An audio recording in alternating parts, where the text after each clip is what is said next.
पिछले दिन हम लोग चर्चा कर रहे थे वर्किंग ऑफ इंस्टीट्यूशन में चैप्टर 5 का है कि किस प्रकार से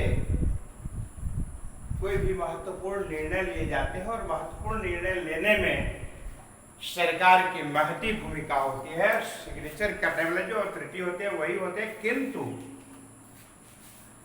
उस पर सवाओं की सहमति होती है। तो अब है क्या, इतना तो हम लोग जान चुके हैं। अब है कि देश सरकार का सबसे महत्वपूर्ण कार्य होता है कि देश की जनता को सुरक्षा प्रदान करना, उसके लिए शिक्षा की व्यवस्था करना, स्वास्थ्य की व्यवस्था करना, फिर देश के विकास के लिए कार्य करना। ये सारी बातें महत्वपूर्ण होते हैं। वैसे ढेर सारी कार्य हैं। अब जैसे अंतर्राष्ट्रीय स्तर पर मैत्रीपूर्ण संबंध बना के रखना बड़ा वाइटल ये पॉइंट्स है जिस पर घंटों चिंतन होना चाहिए, बच्चों को भी समझना चाहिए, किंतु समय का अभाव है। इसलिए हम लोग केवल इतना जाने कि अंतर्राष्ट्रीय स्तर पर भी ऐसी नीति होनी चाहिए कि विश्व के तमाम राष्ट्रों के साथ मैत्रीपूर्ण संबंध रहे, ताकि देश को आगे बढ़ने में किसी प्रकार का व्यवधान उत्पन्न नहीं हो। अभी आप देख रहे हैं चाइना ऐसा विस्तारवादी राष्ट्र है जो अपनी कुत्सित स्वार्थ के लिए कई देशों को झकझोरने का कार्य करता है, किंतु ओवरऑल अधिकांश राष्ट्रों के साथ अपने देश का संबंध अच्छा है। यही कारण है कि America, Japan, Germany, France, Canada, Australia, Israel राष्ट्रों ने तहे दिल से भारत के विचारों से सहमति जताते हुए और चाइना पर पॉलिटिकल प्रेशर बनाने का कार्य किया है, क्योंकि चाइना की नीति बेहद गलत है। खैर, इस पर हम लोग बाद में बात करेंगे। तो सुरक्षा प्रदान करना भी बहुत महत्वपूर्ण है। अब भाई इन सारी बातों के लिए, विकास कार्य के लिए, रोड निर्माण कार्य के लिए, हॉस्पिटल बनाने के लिए, स्कूल कॉलेजेस बनाने के लिए, पुल बनाने के लिए, फिर जितने भी डिपार्टमेंट्स हैं इनका विकास के लिए ये आवश्यक है कि आखिर में उसके लिए तो पैसा खर्च करना होगा। तो पैसा आएगा कहाँ? सरकार के पास अपना कोई पैसा नहीं होता है। सरकार देश की जनता से विभिन्न प्रकार का टैक्स लेती है और उन टैक्सों को जनता के बीच में विभिन्न डिपार्टमेंट्स में, विभिन्न मदों में खर्च करने का, एक्सपेंस करने का कार्य करती है, ताकि जनता का हित हो, राष्ट्र का कल्याण हो, राष्ट्र का विकास हो। तो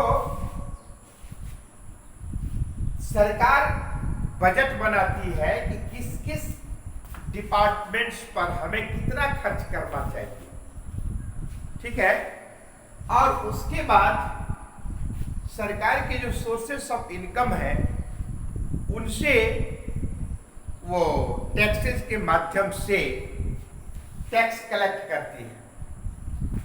आप याद रखेंगे, जब निजी व्यक्ति विशेष का बजट बनाने की बात होती है तो उस स्थिति में वो अपनी आमदनी देखते हैं और आमदनी के अनुसार से, आय के अनुसार से अपना वो बजट तैयार करता है।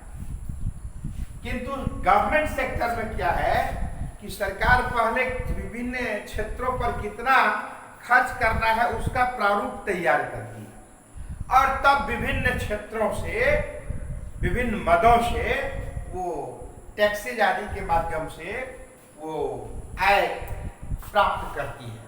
यही बेसिक अंतर होता है पब्लिक सेक्टर और प्राइवेट सेक्टर का है। तो टैक्सेज कलेक्ट करती है और इन सारे मदों पर सरकार कार्य करती है। तो अब ये है क्या कि पॉलिटिकल पार्टी के द्वारा सरकार का फॉर्मेशन, दूसरा है कि पॉलिटिकल इंस्टीट्यूशन, तो इस प्रकार की व्यवस्था करने वाले, नीति निर्धारित करने वाले, विभिन्न प्रकार के फैसलों को अंतिम प्रारूप देने वाले, इम्प्लीमेंट करने वाले, विवाद की स्थिति में न्यायपालिका आदि के द्वारा उस पर निराकरण करने का कार्य, ये सारे कार्य संस्था के द्वारा होते, इंस्टीट्यूशन के द्वारा होते। इसलिए इसकी आवश्यकता है, नीड फॉर पॉलिटिकल इंस्टीट्यूशन। अब इसमें कौन सब आते हैं? जो विभिन्न प्रकार के निर्णय लिए जाते हैं उसको इम्प्लीमेंट कराए जाते हैं। जैसे 1979, 1980, 1990, 1992 की घटना के बारे में हमने आप सबको बताया था कि मंडल कमीशन नियुक्ति रिपोर्ट प्रस्तुत करना 80 में, फिर 90 में 13 अगस्त को इम्प्लीमेंट करना, इसमें ऑफिस मेमोरेंडम जारी करना, फिर उसके बाद 92 में सुप्रीम कोर्ट के द्वारा जजमेंट दिया जाना। ये सारी गतिविधियां जो है ये इंस्टीट्यूशनल एक्टिविटीज हैं, इसलिए इसकी आवश्यकता होती है। अब civil servants working together as liable for taking steps to implement the ministers' decisions. अब गवर्नमेंट का कार्य है एग्जीक्यूट करना, और आप सबको मैंने क्लास 8 में बताया होगा कि ये जो इम्प्लीमेंट करने का गवर्नमेंट जो है, गवर्नमेंट पर क्या सवाल है, एग्जीक्यूटिव बॉडी में क्या सवाल है। तो आप सबको ध्यान में होगा, स्मरण में होगा कि एग्जीक्यूटिव बॉडी में president, vice president, prime minister, council of ministers and all concerning officers आते हैं। इम्प्लीमेंट करने का आदेश हुआ गवर्नमेंट की ओर से, अब जो संबंधित विभाग के जो ऑफिसर्स हैं वो उसको इम्प्लीमेंट करते, इसलिए सिविल सर्वेंट्स का मैंने यहाँ पर जिक्र किया है, ठीक है ना। आप सबको ध्यान में होगा, जब मैं उस टॉपिक को पार्लियामेंट्री फॉर्म ऑफ गवर्नमेंट में बात मैंने की होगी तो उसमें मैं आप लोगों को स्पष्ट किया था।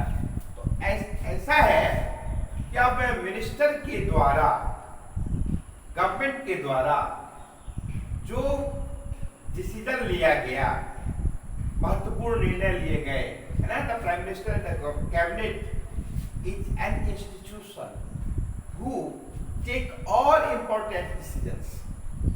सभी महत्वपूर्ण निर्णय लेने का कार्य करते हैं, और उस पर क्या होता है, तो ऑफिसर्स जो होते हैं डिफरेंट डिपार्टमेंट्स के, वो उसको एग्जीक्यूट कराते हैं, यानी इंप्लीमेंट करते हैं, वर्किंग में आते हैं। इसीलिए इस प्रकार के इंस्टीट्यूशन की आवश्यकता होती है।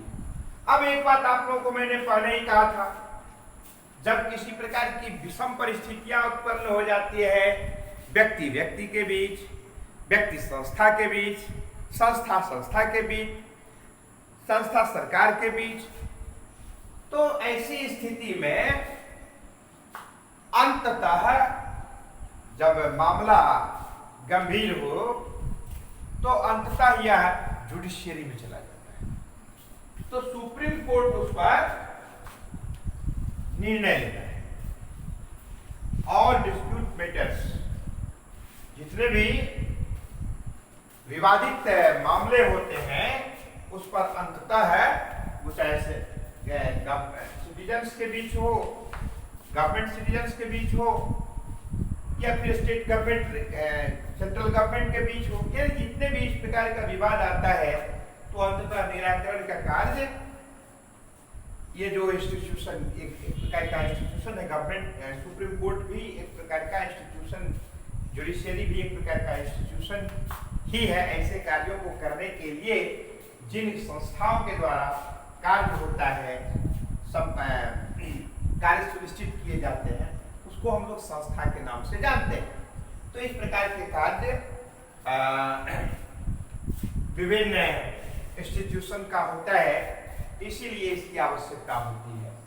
आपने पहले ही देखा कि किस प्रकार से निर्णय तो लिया गया, देश के हित के लिए, कल्याण के लिए कार्य किया गया, वो गलत निर्णय नहीं था। इसलिए सुप्रीम कोर्ट में भी जब मामला गया तो सुप्रीम कोर्ट ने क्या कहा, सरकार के द्वारा लिया गया निर्णय, क्या निर्णय लिया गया था कि मंडल कमीशन का जो रिपोर्ट था उसको वो इंप्लीमेंट कर दिया, इशू कर दिया आदेश कि इस प्रकार से अदर बैकवर्ड क्लासेज जो है उनको 27% गवर्नमेंट सेक्टर में रिजर्वेशन का प्रावधान रहेगा। तो इस तरह से ऐसा तो कर दिया गया, लेकिन जनता के ऊपर क्या प्रभाव पड़ेगा, शायद सरकार की इस प्रकार की बहुत व्यापक परिकल्पना नहीं रही होगी। नतीजा ये हुआ कि उसमें जन समुदाय के हित के लिए जो कार्य हुआ वहां पर अहितकारी हो, दो समुदायों के बीच में तनाव हो गया, टकराव हो गया, हिंसक झड़पें होने लगी। तो यहाँ कल्याण का कार्य हो रहा के दृष्टिकोण से निर्णय लिया गया, यहाँ तो वह कल्याण का कार्य होने लगा। तो अंततः मामला सुप्रीम कोर्ट में जाता है और सुप्रीम कोर्ट ने सर्वप्रथम सरकार के द्वारा लिए गए निर्णय को मान्य किया, वैध किया, वैलिड। लेकिन सुप्रीम कोर्ट ने यह भी दिशा निर्देशित आदेश जारी किया कि जो ऐसे श्रेणी में आते हैं, यानी अदर बैकवर्ड क्लासेज की सूची में आते हैं, उसमें से ऐसे व्यक्ति जो आर्थिक रूप से बहुत स्ट्रांग है, उनको इस प्रकार का ये अतिरिक्त एडवांटेज 27% रिजर्वेशन की जो बात है वह नहीं दिया जाना चाहिए। ठीक है, किंतु इसके विपरीत भी जनरल कैटेगरी के लोग जिनको कि बेहद गरीब है, आर्थिक रूप से विपन्न है, तो वास्तव में उन्हें भी इस प्रकार का लाभ मिलना चाहिए। तो क्या कर दिया गया, तो चलो भाई, according to the basis of their economy 10% they should get to this privilege, यानी 10% जो है ऐसे लोगों को भी मिलना चाहिए। अब जो अदर बैकवर्ड क्लासेस थे जिनको 27% की बात थी, तो उसमें जो बहुत हाईली इंटेलेक्चुअल हैं, हाईली प्रॉस्पेरस हैं, इसकी संख्या भी कम है। फिर जो जनरल कैटेगरी में बहुत संभ्रांत है उसकी भी संख्या कम है, लेकिन गरीबों की संख्या भी है। तो इधर की भी बात रह गई और उधर जन समुदाय अदर बैकवर्ड क्लासेस की भी व्यापक स्तर पर बात रह गई। पर्टिकुलर प्रॉस्पेरस फैमिली को छोड़कर इधर भी खुश, उधर भी खुश, और इस प्रकार से जो गंभीर समस्या उत्पन्न हो गई थी, संपूर्ण देश में खून खराबा, दंगा फसाद हो गया, होने लगा था, तो इस पर माननीय सुप्रीम कोर्ट के निर्णय पर, जजमेंट पर विराम लग गया और फिर देश में शांति का माहौल कायम हो गया। तो इस तरह से हम देखते हैं कि जो महत्वपूर्ण निर्णय लिए जाते हैं उसमें बहुत ही गंभीरता से निर्णय होना चाहिए।